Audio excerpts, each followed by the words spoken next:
مشران راغلي دي هغې طرف نه زه د خپل پوره ګران مېلمانه دي ایشین ډیولپمنټ بینک والا عارف صاحب زموږ WSS سی کوهاټ د هغې صورتي راغلی دی نو زه تاسو شکریا ادا کوم چې تاسو نن په دې باران کې تاسو نن زما خدمت ته راغلو زه مخکې تاسو دې کې لغلی شو زه تاسو شکریا ادا کوم تاسو راغلي یو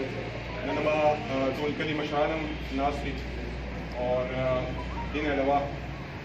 کوم ایشین ډیولپمنټ بینک طرف نه ما کوهاټ دپاره چې کوم مختلف سیکټرز کې کوم اپروولز راغلي دي هغه کې یو سکیم زما خپل کلي کې کوم امپلیمنټ کېږي به هم شکریا ادا کوم بل ما نور ډیټیلز به زه عارف ته ویم هغه بیا د پوره زما مشران ناست دي پوره زما پارټي خلک ناست دي هغې سره هم دا شی هغه ډسکس کړي اور بیا دین بعد چې کوم ما مېلمانه راغلي دي هغې چې کومې خبرې اترې کوي زما کلي مشرانو سره نو هغې ته هم به موږ بیا موقع ورکوو نو زه د شکریې کلمات به ځکه ویل زه ما تعریف کړي چې بھائی داسې ایونټ کوون دی او تاسو موجودګي مو پرې ضروري دی ما وګڼله چې زه خپله موجودګي ما ځکه ضروري دی زه د کوهاټ بهتري دپاره څومره اکټیویټیز روانې دي څومره هم کار کېږي نو هلته څنګه آلرډي په صوبایي لیول باندې هم په فرنټ ویو ډسټرکټ کې هم ورکې فرنټ ویو نو په دې څومره معاملات پینډینګ کوم پرتې دي نو هغه هم زه خپله کې موجودګي ځکه ضروري چې دا کېنو دا معاملې حل شي چې دا روان شي یا مېلمانه چې څومره راغلي دي ما هغو شکریا ادا کوم عارف صاحب شکریا ادا کوم پوره د هغې ټیم دی شکریا ادا کوم د خپل کلي مشرانو طرف نه او د خپل پارټي طرف نه نو زه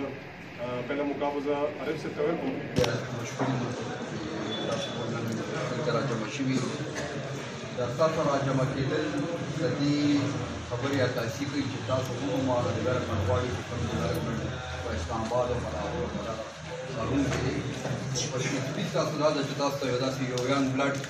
ویډیو پلی درکړی دی چې زموږ یو قدم زموږ دوه قدم نو د ده په کوششونو سره د ده په هغې سره د ADB پروجیکټ کوهاټ ته راغلی یعنې اوریجنلي ADB پروجیکټ په کوهاټ په نو شامل هغه بس لکې د یوه ورځ مو جولا خان په کیم هاوس کې ملو شو ما ورته مې دغه رنګې چل دی ورته ما دا ګوله جوړه کړه یوه لوبه جوړه شوه الله تعالی یوه لار راته جوړه کړو د ADB دا پروجیکټ چې دی کوهاټ هم شامل کوهاټ کې مونږ خو ورکړي ډېر څه او په هغې کې یو مسله پکې دا وشوه چې منسټر صاحب چې کله راغلو نه ورکړي سوال هم په دې پروجیکټ کې شامل دی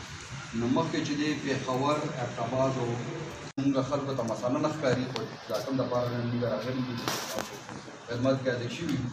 په هغې کې دا دی چې دنیا کې هر دی کې دا ګند چې دی دا یو دې ته رسول ورته ټرانسپورټ کې دا ډېره ګرانه مطلب ته خو د خپلې کوڅې نه روباسي بار به کېدي او بار نه بار چرته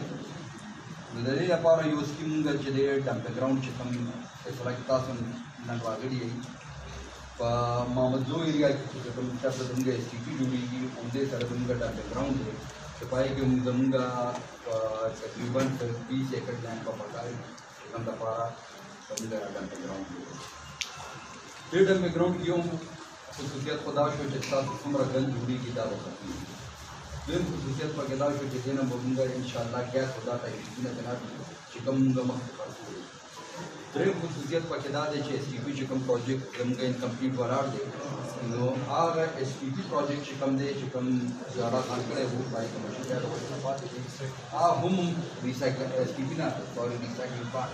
هغه ریسایکلینګ پلانټ هم مونږ دې کې واچوو نو دې سره به زموږ اول چې دی چې کوم ځای دی هغه ریسایکلینګ پلانټ ته دي دا یې نه چې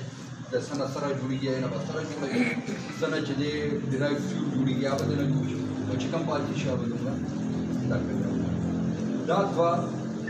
دواړه چې دی دا یو پروجیکټ به دا کنسر ورکوم دا دواړه یو پروجیکټ دا تقریبا کاسټ مې په نه دی راغلی خو دا ځان له دا پروجیکټ د عرض حقونه زیات کېږي نو په دې پروجیکټ کې که مطلب چېرته اوس روانې راځي یا هغه راځي نو دا به چې دی د کوهاټ خلکو سره ډېر ضروري ځکه چې دا خو سرکاري سړی نن دلته سبا او بل ځای کې بل ځای کې